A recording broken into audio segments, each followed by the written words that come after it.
الدولة اللي ما يكونش فيها أمن والأمان وما يكونش فيها السيادة عندك.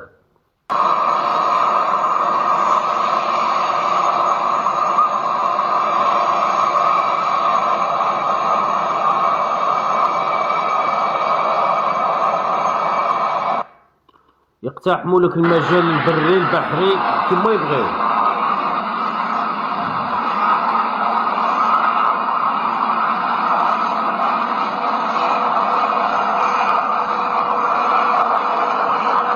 خوتنا المرارك على بالك بلي كون تودر لكم الملك يتودر لك الملك وما يتودروا لكمش زوج نتاع الجنود الامريكيين.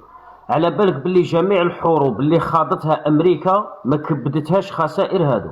امريكا جامي خسرت من العسكر نتاعها جندي ولا زوج، هي على العام المرتزقه والفتنه. الحرب اللي كانوا يخوضوا فيها مع ايران غير واحد الطيار امريكي تودر لهم داروا كما قال لك حرب على الشرق الاوسط. على بالك هادو زوج اللي ضاعوا لكم. المروك راحت هذه سبه غادي باش يحتلوكم، انا بالي سبه باش يحتلوكم. وكاين انباء راها تقول باللي كاين حزب جديد راه ينشط في المروك، حزب ارهابي نقولوها بصريح العباره.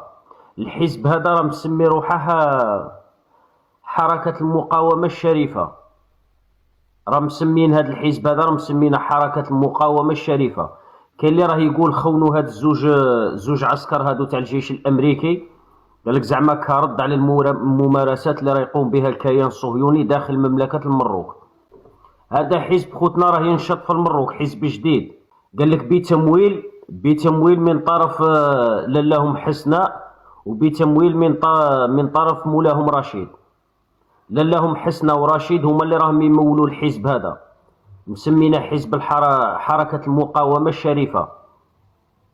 هما اللي قاموا باختطاف الجنديين هادو الامريكيين، وراها نايضة هاد البلبلة هادي لانه كاين صراع في القصر الملكي.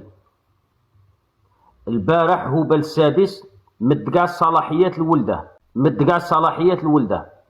عمهم رشيد هذا اغتنم الفرصة لانه راه كاين صراع في القصر الملكي، وهاد المناورات هذه تزامنت مع الصلاحيات اللي مدها هوبل السادس لولده، يعني الانقلاب الابيض كما راه مسمينه.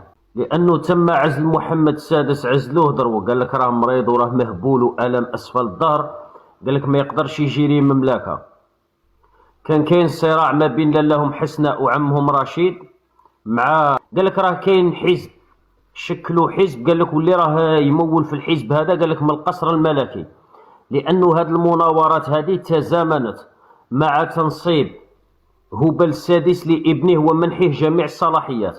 هوبل السادس مد الولده كاع الصلاحيات بالديزناف تاع حياتنا، وعمه رشيد وعمته حسناء هي اللي راه تخلق البلبله هذه. ما كان ني ام شنطه لي والو، ما تمشيولهمش خوتنا في الخط، عمليه كبابيه هذه.